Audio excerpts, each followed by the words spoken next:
What's up, you bunch of prostate sniffers? Just stopped off and got some comida. You can see this. I got dos burros. I got the chorizo con huevos burro and a frijole con queso burro. If I said that right. Got over here at Taco Villa in Amarillo. This is the 40 right in front of me right here. I just stopped off here real quick, get some grub before I head on out. I loaded over in Hereford this morning.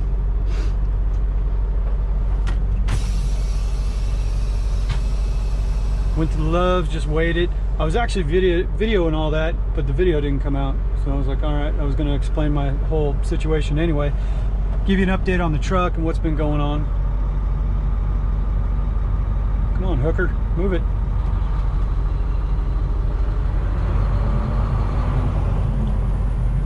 Let me guess, you want to turn into?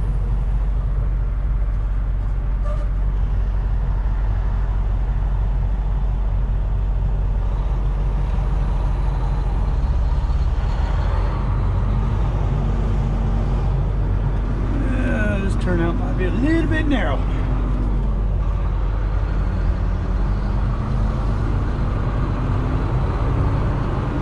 Oh, just made it.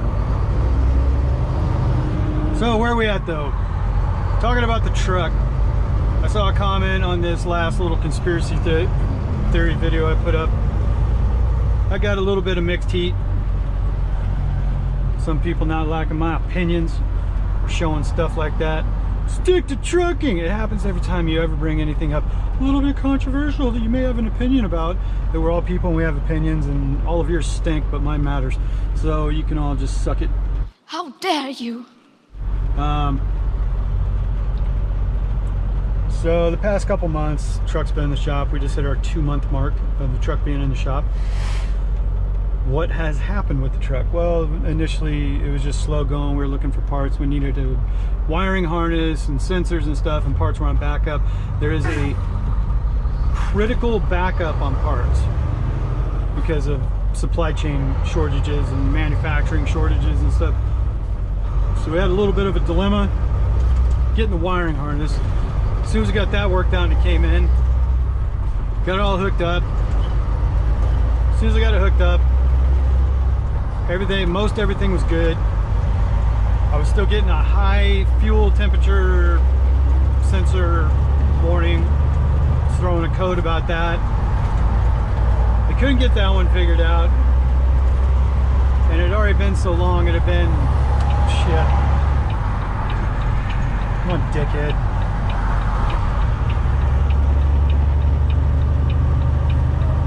It had already been so long, and they were finally scratching their heads because they had replaced all kinds of sensors, the wiring harness, done all this stuff.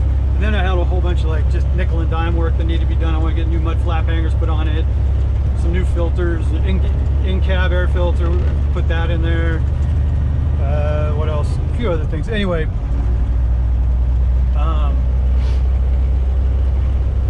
but finally got to the point where it's like I took it out for a test run after they got the wiring harness and everything done, and they said maybe it needs like a good long cycle run to go out and reset the computer, you know, so go out and take it out for a 20-mile run or something like that. Well, I got on the road and got on the 87 South and went all the way down to Tahoka, which was like over 30 miles away. The truck was running actually good, like full power and everything on the way down there. I got down to Tahoka, flipped the bitch, turned the truck off to reset it and see if the codes would go away. They didn't go away. And then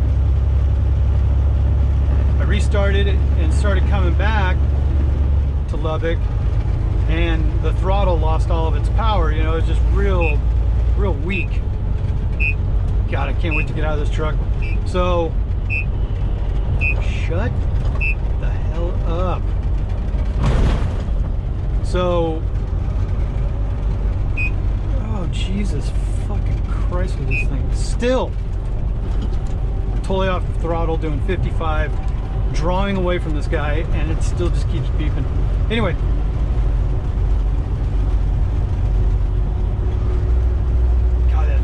goddamn buzzer. So, I lose my train of thought when things like that go on. Took it for the test drive. On the way back though, had no power in the throttle. I could still get it up to like 65 miles an hour, but it took forever. So, brought it back, told them, and they're like, dude, we're seriously scratching our head. Yeah, it's been way too long. I think we've exceeded the abilities of our software and everything to figure out what's wrong with this truck. I suggested, hey, maybe it's time to take it to an actual dealer or something like that, have them take a look at it, see if they can figure something else out. So I called around to the Freightliner dealer, another shop, Stewart and Stevenson. It's like a chain, shop that I was trying to find somebody that would work with my warranty. I wanted to get the diagnostic done. If something serious was wrong, I need to find some place that would work with my warranty, which I couldn't seem to find. So we're really hoping that it was just like something minor on the diagnostic. Well, I ended up taking it to Stewart and Stevenson because they suggested too that, hey, I think we can work with your warranty. I'm like, great, I'll bring it right over. Well, this has been over 2 weeks ago. Put it over there. They actually found the sensor on the back of the motor that went to the sensor for the high fuel temperature reading.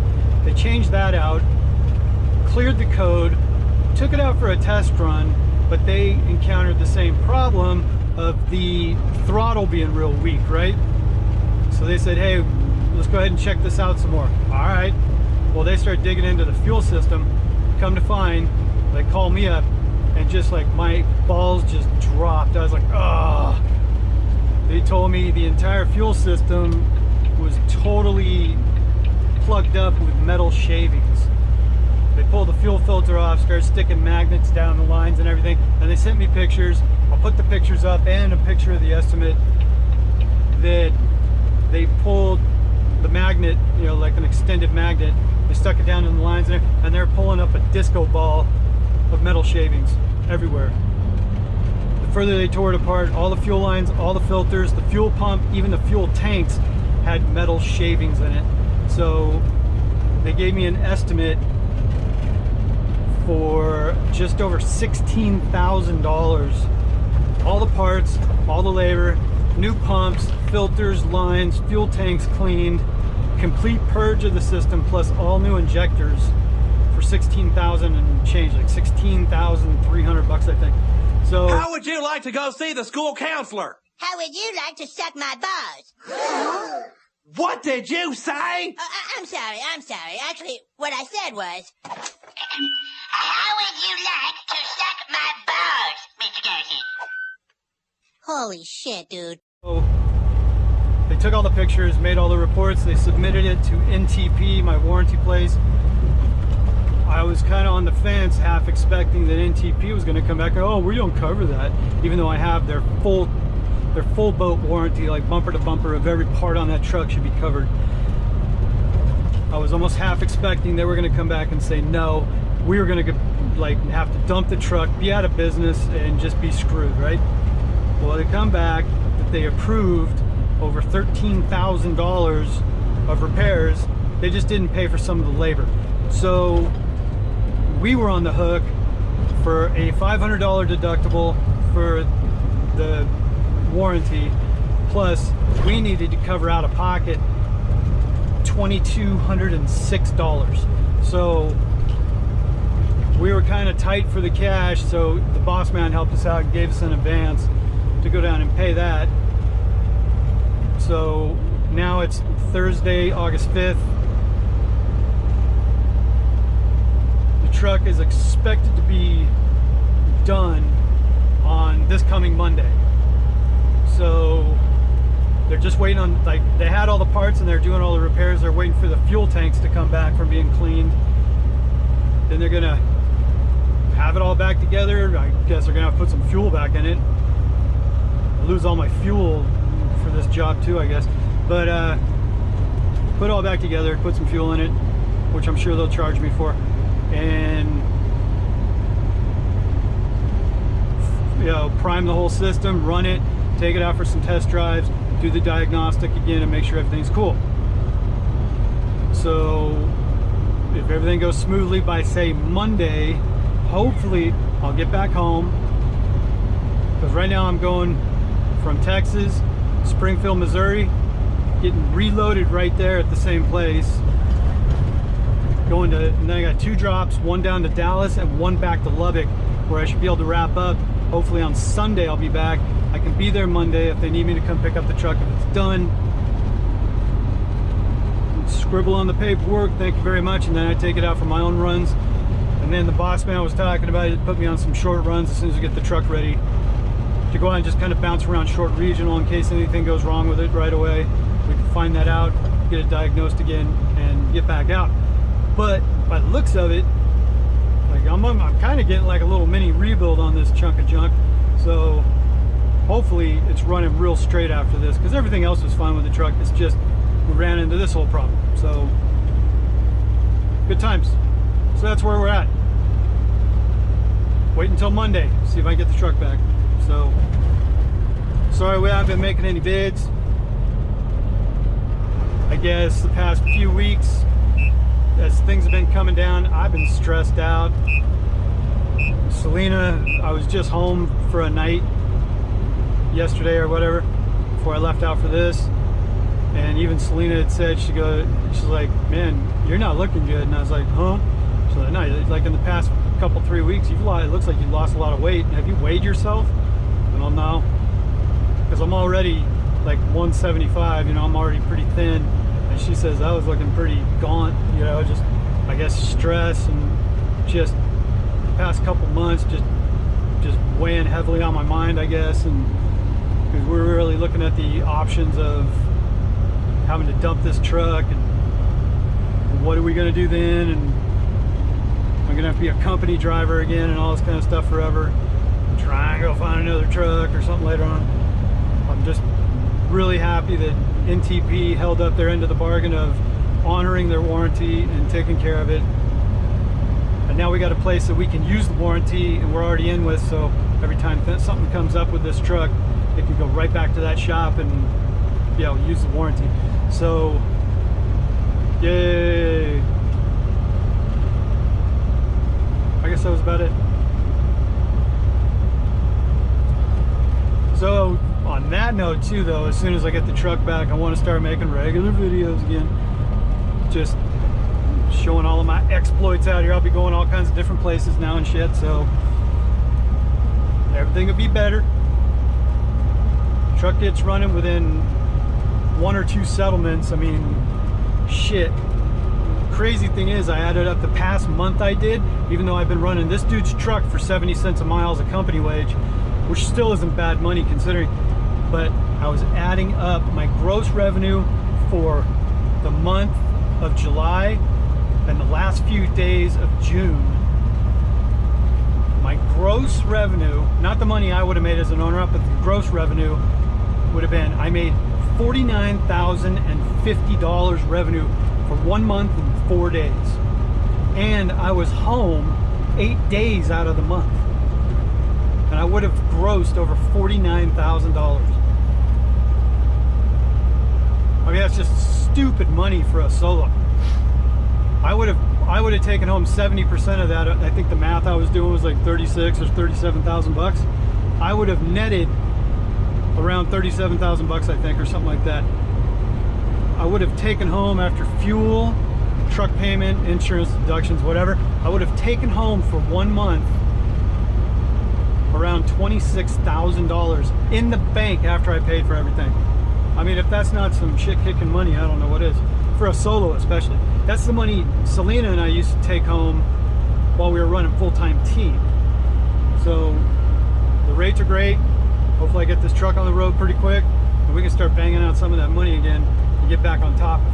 So, know what I'm saying?